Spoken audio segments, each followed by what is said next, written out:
안녕하십니까. 포항 출신 농수산위원회 서석영 의원입니다.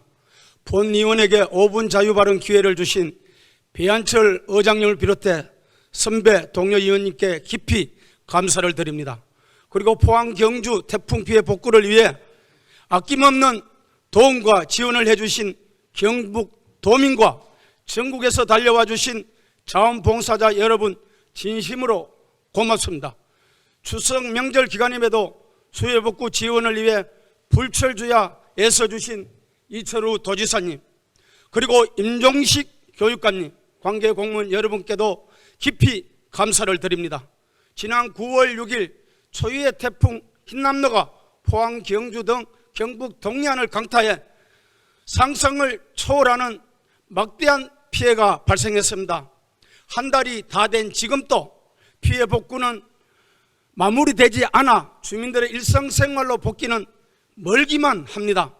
태풍 당시 포항시 남구 지역은 새벽 4시간 동안 505mm라는 폭우가 쏟아졌고, 남구 동해면의 경우 시간당 117mm의 엄청난 강수량을 기록했습니다.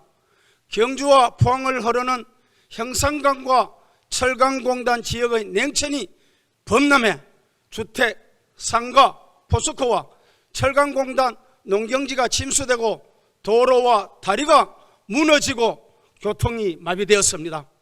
이번 폭우로 서울시 면적에 막먹는 포항시 남구 지역이 순식간에 물에 잠겨 차마 눈뜨고는 보지 못할 처참한 광경이었습니다. 안타깝게도 이번 태풍으로 10명이 사망하고 1000여 명의 이재민이 발생되었습니다.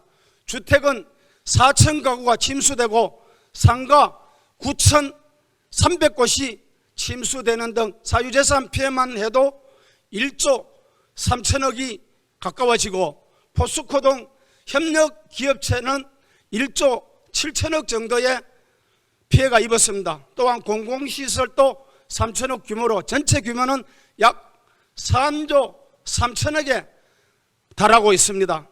수해 피해 복구를 위해 도민과 자원봉사자, 해병대, 육군, 공무원 등이 한달음에 달려와 도움의 손길을 보태고 있지만 피해 규모와 범위가 워낙 넓어 태풍 이전의 상태로 안전한 일상 복귀는 멀고도 험하기만 합니다. 태풍 피해 직후 윤석열 대통령께서 직접 현장을 방문하여 지원을 약속하고 정부의 발빠른 대처로 포항 경주가 9월 7일 특별재난지역으로 지정되어 태풍으로 시리에 빠진 지역 주민에게 조그만 위안이 되고 있습니다. 하지만 하루아침에 3m 전을 모두 잃어버린 피해 지역 주민과 기업들이 일상을 회복하고 정상으로 되돌리기엔 재난지원금 등 정부 지원 대책이 턱없이 부족한 실정입니다. 포스코를 비롯한 철강공단 기업은 피해 규모가 추산하기조차 어렵습니다. 침수주택에 지급하는 세대별 200만 원의 재난지원금은 장판과 도배하기에도 부족한 금액입니다. 게다가 침수된 상가는 피해 복구를 지원할 근거 규정조차 없습니다. 이철우 도지사님, 태풍 피해 지역 주민을 지원하고 항구적인 예방을 위해 다음과 같이 대책 수립을 강력하게 촉구합니다. 첫째, 재난지원금과 지원 대상을 확대하고 수재의원금 지급액을 현실화해야 합니다. 그리고 상가 침수로 생계수단을 잃은 소상공인과 저소득 자영업자, 경영위기에 직면한 피해 기업에 대한 지원 대책이 솔직하게 마련되어야 할 것입니다. 둘째, 이번 태풍으로 막대한 피해를 입은 포스코와 400여 개 협력 기업의 조속한 정상화를 위해 포항이 산업위기 선제 대응 지역으로 반드시 지정될 수 있도록 대정부 대응을 강력하게 추진해 줄 것을 요구합니다. 마지막으로 대형 태풍으로 발생으로 피해를 최소화하기 위해 항구적인 방제 대책 수립과 조속한 실행을 촉구하면서 그동안 수차례에 걸쳐서 국가 하천인